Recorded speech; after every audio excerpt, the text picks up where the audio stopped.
सभी को मेरा सादर जय जिनेंद्र। उत्तम संयम धर्म पर हार्दिक हार्दिक शुभकामनाएं।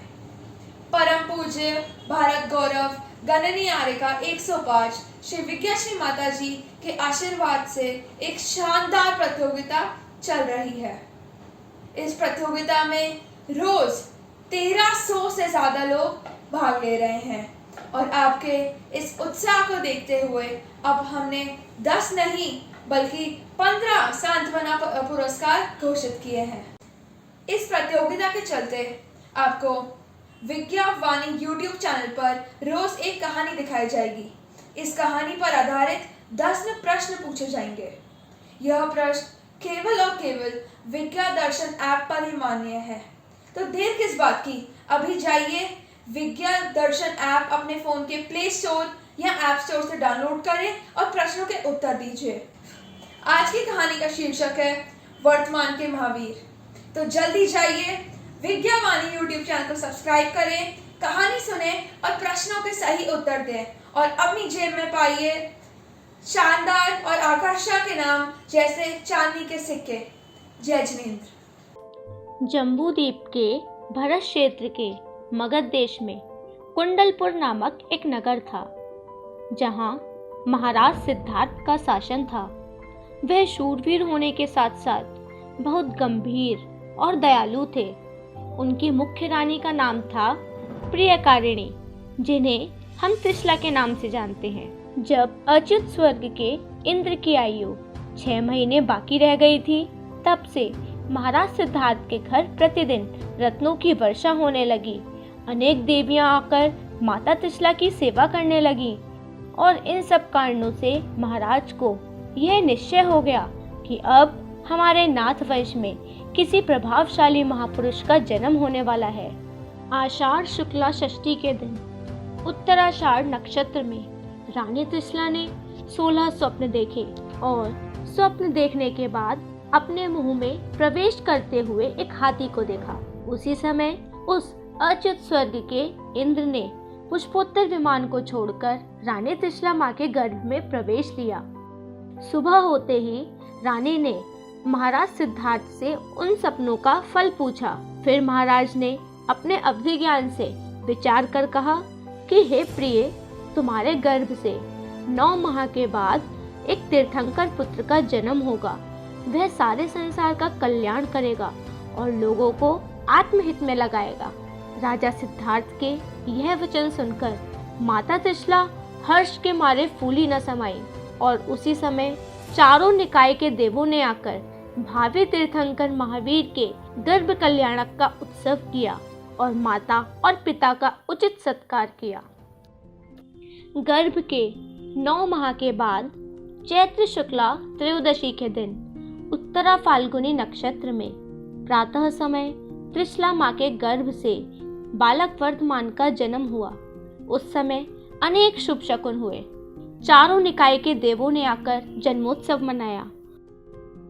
उस दिन इंद्र ने बालक वर्धमान को मेरु पर्वत पर ले जाकर अति भक्तिवश जन्माभिषेक किया और वह नृत्य आदि नाटक आदि कार्यक्रम किए। देवराज ने उस बालक का नाम वर्धमान रखा। एक बार संजय और विजय नाम के 2 मुनिराजों को किसी तत्व संबंधी कोई शंका उत्पन्न हुई, परंतु मार्ग से गमन करते समय उनकी नजर बालक वर्धमान पर पड़ी और उनके दर्शन मात्र से ही उनका संदेह दूर हो गया। इसीलिए उन्होंने बड़ी भक्ति से कहा कि यह बालक सन्मति तीर्थंकर होने वाला है, अर्थात उन्होंने उनका नाम सन्मति रखा। जैसे जैसे बालक वर्धमान बड़े होने लगे, वह और मनमोहक होने लगे। जो भी उन्हें देखता उनका मन प्रसन्न हो जाता। कम समय में ही बालक वर्धमान को सारी विद्याएं अपने आप ही प्राप्त हो गईं। विद्वान होने के साथ साथ शूरता, वीरता और साहस में भी वह प्रसिद्ध होने लगे। किसी एक दिन इंद्र की सभा में देवों में यह चर्चा चल रही थी कि इस समय सबसे अधिक शूरवीर श्री वर्धमान स्वामी ही है। यह सुनकर एक संगम नाम का देव उनकी परीक्षा करने के लिए आया। आते ही उसने देखा कि बालक वर्धमान के साथ अन्य देव बालक का रूप धारण कर उनके साथ क्रीड़ा कर रहे हैं। यह देख संगम नाम का देव उन्हें डराने की इच्छा से किसी बड़े सांप का रूप धारण करके आया और वह वृक्ष के चारों ओर लिपट गया, जिसे देख अन्य सभी बालक इधर उधर भाग गए। परंतु बालक वर्धमान ने बड़ी वीरता से काम किया। उन्होंने उस महाभयानक सर्प को बड़े आराम से उठाकर दूसरी ओर फेंक दिया। तब संगम देव ने अपना असली रूप प्रकट कर दिया और वर्धमान के बल एवं धैर्य की बारंबार प्रशंसा करते हुए उनका नाम वीर रखा। इस तरह बालक वर्धमान का नाम वीर पड़ा। एक बार एक हाथी पागल हो गया था। वह तोड़फोड़ करने लगा। सभी जन घबराकर इधर उधर भागने लगे। परंतु जैसे ही बालक वर्धमान हाथी के सामने आए, वह हाथी स्वयं भी शांत हो गया। उनकी इस परम वीरता से उनका नाम अतिवीर पड़ा। अब धीरे धीरे वह बड़े हो रहे थे। उनकी आयु के 30 वर्ष बीत गए थे। वह पूर्णतः गंभीर और राज्य कार्य संभालने लायक हो गए थे। तब उनके पिताजी और उनके बीच क्या संवाद होता है, आइए सुनते हैं।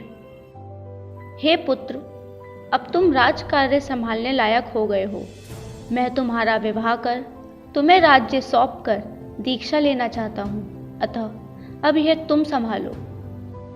तब वर्धमान एकदम से गंभीर हो जाते हैं और कहते हैं, पिताजी माफ़ कीजिए, परंतु आपकी इस आज्ञा का पालन मुझसे न हो सकेगा।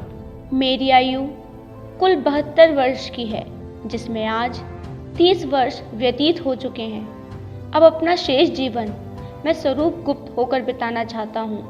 पिताजी की अनेक हटों के बाद भी वह नहीं मानते और कहते हैं, पिताजी अब मुझे आज्ञा दीजिए, जिससे मैं दीक्षा लेकर आत्म साधना कर सकूं। जब पिता पुत्र का संवाद रानी त्रिशला के कानों में पड़ता है, वह पुत्र मोह से व्याकुल हो उठती हैं और कहती हैं कि मेरे लाल, तू शादी क्यों नहीं करता। वर्धमान ललना से कहे त्रिशला माता, लाल मेरे शादी क्यों ना रचाता।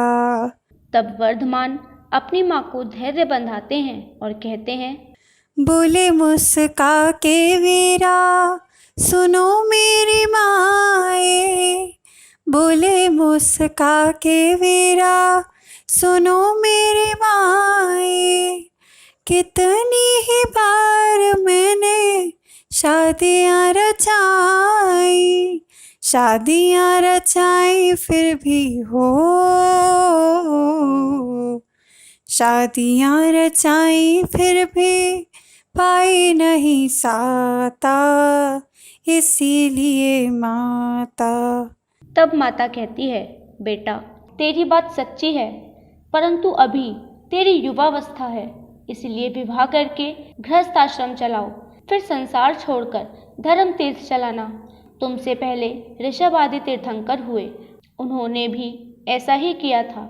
इस पर वर्धमान क्या उत्तर देते हैं, आइए वह सुनते हैं। बोले मुस्का के वीरा, जगत के सहारे।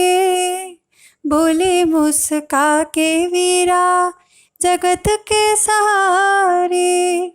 नेमिनाथ सच्चे हैं साथी हमारे, उन्मुख प्राणियों को हो,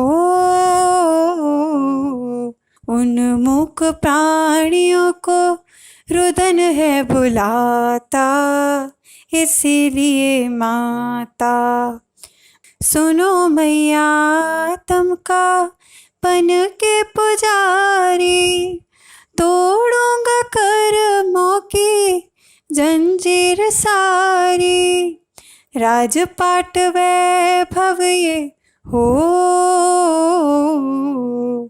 राजपाट वैभव ये कुछ ना सुहाता, इसीलिए माता। बस फिर अपने पुत्र की दृढ़ता को भली भांति जानने वाले माता पिता इससे आगे और कुछ नहीं कहते और अपना चित्त दृढ़ करके उन्हें दीक्षा की आज्ञा दे देते हैं। फिर वह संसार की परिस्थितियों का अच्छी तरह से विचार कर दीक्षा लेने का दृढ़ निश्चय करते हैं और माता पिता से आज्ञा मांग वन की ओर चल देते हैं। विषयों की तृष्णा को छोड़ संयम की साधना में चल दिए वीर कुमार। परिग्रह की चिंता को छोड़ के निज के चिंतन में रम रहे वीर कुमार, रम रहे वीर कुमार, चल दिए वीर कुमार। जिनका दीक्षा कल्याणक मनाने देव भी जय घोष करते हुए वहां पधारते हैं और वहां हस्त नक्षत्र में कुमार वर्धमान ओम नमः सिद्धेभ्य कहकर समस्त वस्त्राभूषण का त्याग कर पंचमुष्टि से अपने केशों को उखाड़कर आत्म ध्यान में लीन हो जाते हैं। इस तरह 12 वर्ष मुनि अवस्था में व्यतीत कर वैशाख शुक्ला दशमी के दिन शुक्ल ध्यान के प्रताप से घातिया कर्मों का क्षय कर वह केवल ज्ञान की प्राप्ति करते हैं। तभी इंद्र की आज्ञा से धनपति कुबेर समवशरण की रचना करते हैं और भगवान के केवल ज्ञान कल्याणक का उत्सव मनाते हैं।